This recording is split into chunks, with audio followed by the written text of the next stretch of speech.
আজকে আমি সকালটা শুরু করছি আমার রাধা কৃষ্ণকে দিয়ে। তো good morning all of you. Today I am very excited because আমি কোথাও যাচ্ছি, আর কোথায় যাচ্ছি সেটা তোমরা দেখতেই পারবে। তো আমি খুব একটা বেশি ভিডিও বানাই না। তো এরপরে আমি ব্রাশ করে ফিরে এলাম, ফিরে এসে প্র্যাকটিক্যাল ক্লাসের জন্য পুরো রেডি হয়ে গেছি। রেডি হয়ে আমার বেডটাকে গুছিয়ে রাখছি, গুছিয়ে এগুলো সব আলমারিতে ঢুকিয়ে রাখতে হবে, আর যেগুলো আমার দরকার লাগবে সেগুলো আমি আমার সঙ্গে করে নিয়ে যাচ্ছি। তো এরপরে দেখতে পাচ্ছ আমার সব কিছু গুছিয়ে তাড়াতাড়ি করছি খুবই, কারণ সকালে প্র্যাকটিক্যাল ক্লাস করতে হবে আমাকে। এরপরে দেখো আমার একটা ডল আছে, এই ডলটা খুবই কিউট, তো একে আমি নিয়ে যাব আমার সঙ্গে। তো এর জন্য এই ব্যাগে ঢুকছে না, এর জন্য আলাদা করে এক্সট্রা আমাকে ব্যাগ নিতে হয়েছে। তো খুবই না, তো তারপরে আমি আমার প্র্যাকটিক্যাল ক্লাসের জন্য মুজো করে নিচ্ছি। তো এই দেখো আমার ড্রেস, এটাই আমি আজকে পরবো। তো আমি প্র্যাকটিক্যাল ক্লাস থেকে এসে স্নান করে পুরো রেডি হয়ে গেছি। এখন বাজে মাত্র 9:30। তো আমাদের 10:30টার আগে লাঞ্চ হয় না, তো আমি খুব বোর হয়ে গেছি। এরপরে আমি গ্লাভসগুলো পরে নিচ্ছি, কারণ বাইরে খুব প্রচণ্ড গরম পড়েছে, আমার খুব বোরিংও লাগছে আর ঘুমও পাচ্ছে। আমি খেয়ে এসে পুরো রেডি। এই দেখো আমি এখন এখান থেকে বেরোবো। ও মা, তোমরা এখনো ভাবছো যে আমি কোথায় যাচ্ছি? গেস করো যে আমি কোথায় যাচ্ছি। তো এরপরে আমার বান্ধবী আমাকে টাটা বাই বাই করার জন্য নিচে এসেছে। আমার ট্রলিটা খুব ভারী হয়েছে, তাই আমি ওকে নিয়ে এসেছি। এরপরে আমার বান্ধবী আমাকে মিষ্টি একটা মেরে এবার বলছে যে নিয়ে অনেক হয়েছে, এবার যা। তো এরপরে আমি আমার এক ডেস্টিনেশন থেকে আরেক ডেস্টিনেশনে চলে যাচ্ছি। হ্যাঁ, এবারে তোমাদের বলবো যে আমাদের গ্রীষ্মের ছুটি পড়েছে, তাই আমি বাড়ি চলে যাচ্ছি। তো খুবই এক্সাইটেড লাগছে, পাক্কা 4 মাস পরে বাড়ি যাচ্ছি। তো এরপরে আমি বাসের জন্য অপেক্ষা করছি। সো আমি শিয়ালদা স্টেশনে পৌঁছে গেলাম। বাসে অনেক ভিড় ছিল, ভাবছিলাম কতক্ষণ বাস এলো, তো আমাকে প্রায় 1.5 ঘন্টার মতো লাগিয়ে দিয়েছে। তো এরপর আমি স্টেশনের ভিতরে ঢুকলাম। এখানে দেখতে পাচ্ছি অনেক লোকের সমাগম, এইদিকে ট্রেন আসছে। খুবই গরমও লাগছে প্রচণ্ড। ট্রেনের ইঞ্জিনের সামনে দাঁড়িয়েছিলাম, প্রচণ্ড হাওয়া। এখন শুধু অপেক্ষা কখন আমার ট্রেন আসবে। তো আমি অনেক তাড়াতাড়ি চলে এসেছি, প্রায় 12টা 12:30 বাজে এখন। তো এরপরে একটা জিনিস দেখতে পেলাম, খরগোশ। আমি ভেবেছিলাম এখানে এসে ওরা বিক্রি করবে, কিন্তু না, এটাকে এক জায়গা থেকে আরেক জায়গায় ট্রান্সফার করবে, সেই জন্য নিয়ে এসেছে। এরপরে ওদের যাওয়ার সময় হয়ে গেছে। ওই দেখো আঙ্কেলটা ওদের ট্রেনে চাপিয়ে দিচ্ছে, কারণ কি ওদের যাওয়ার সময় হয়ে গেছে যেখানে যাওয়ার।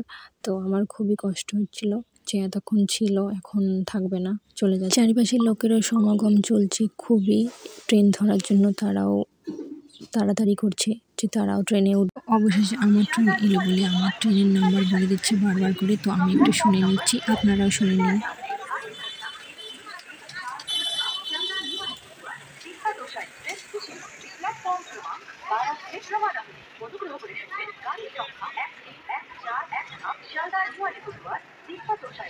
আমার ট্রেন এসে গেছে, আমি হচ্ছে S2 S1 মনে হচ্ছে, অনেকটা দূর হেঁটে আসতে লেগেছে। এই তো S1, এই আমার ট্রেনের নাম্বার S1। তো এটাতেই আমি উঠবো।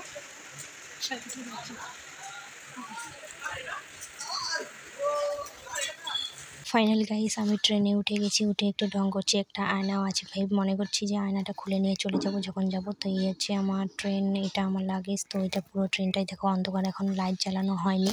তো এরপরে আমরা সবাই বসে আছি, তো তোমাদের পুরোটাই দেখাচ্ছি। সবাই মাত্র 2টো বাজে, 1 ঘন্টা প্রায় স্টেশনে দাঁড়াবে, এটাই আমার সিট। তো এরপরে ট্রেনটা ছাড়লো বলে এখন পাক্কা 3টে, কোনো দেরি করেনি। তো পাক্কা 3টের সময় ট্রেন ছেড়েছে, তো মজা লাগছে।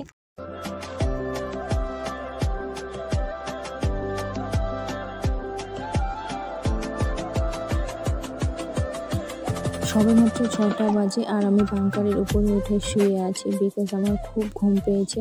সবাই নিচে শুয়েছে, যদিও আমার মিডিলে সিট পড়েছে। তো এখনও সন্ধ্যা হয়নি, তো এখন মিডিলে সিট খোলা যাবে না, সবাই নিচে বসে আছে। তাই আমি বাঙ্কারে শুয়ে আছি। এখন ভাবছি যে কবে রাত্রিটা শেষ হবে, সকাল কখন হবে। তো এরপরে আমি একটা চকলেট কিনে নিলাম। তো এই চকলেটগুলো ছোটোবেলায় অনেক খেতাম, তো ট্রেনে দেখলাম নিয়ে আসে, তো খুব মজা লাগলো, তাই আমি কিনে নিলাম 10 টাকা দিয়ে। তো এরপরে আমি এই চকলেটগুলোই খাবো। 6:35 বাজছে।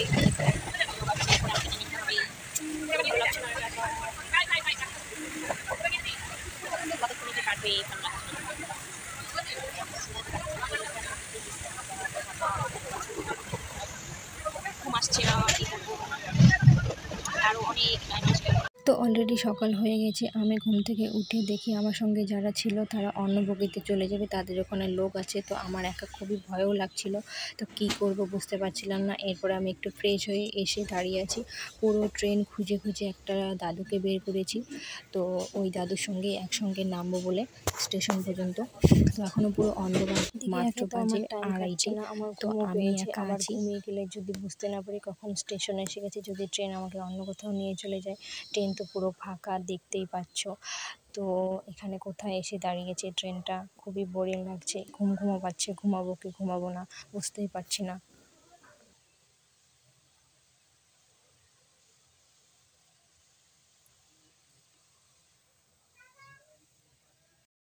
সকাল হয়ে গেছি, এখন আমি একটু ফালাকাটা থেকে বলছি।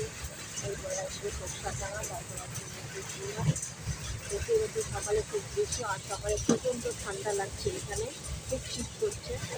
আমাদের নর্থ বেঙ্গলে এরকমই হয়, প্রচণ্ড শীত করছে, ভালো লাগছে।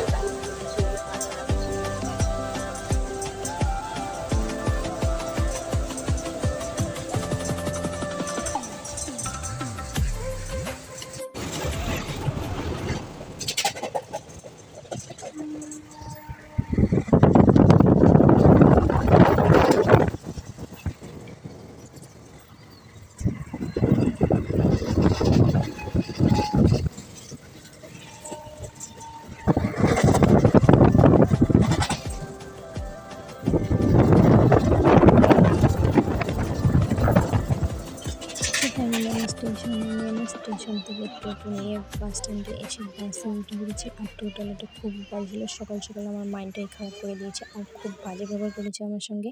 এরপরে আমি জোরে মোড়ে নেমেছি, জোরে মোড়ে নেমে আমি আর একটা টোটো নিয়েছি আমার বাড়ি যাওয়ার উদ্দেশ্যে। সকাল সকাল ভাই আর ভাস্তির জন্য কিছু বিস্কিট কিনে নিয়েছি, জানি না ওদের পছন্দ হবে কিনা, কারণ কিছু করার নেই, সকাল সকাল কিচ্ছু দোকান খুলিনি, এত সকালে নামিয়েছে। তো এটাই হচ্ছে আমার গ্রামের পরিবেশ, খুবই মজা লাগছে। অনেক দিন পরে বাড়িতে এসেছি, খুবই ভালো লাগছে। আমি এখনও বাড়িতে পুরোপুরি পৌঁছাতে পারিনি, কারণ আমি এখন মাঝ রাস্তায় আছি। তো এটাই হচ্ছে আমার ভিডিও, যদি ভালো লেগে থাকে লাইক কমেন্ট শেয়ার করে দিও। আবার নেক্সট ব্লগে দেখা হবে। Tata, bye bye, see you, have a good day.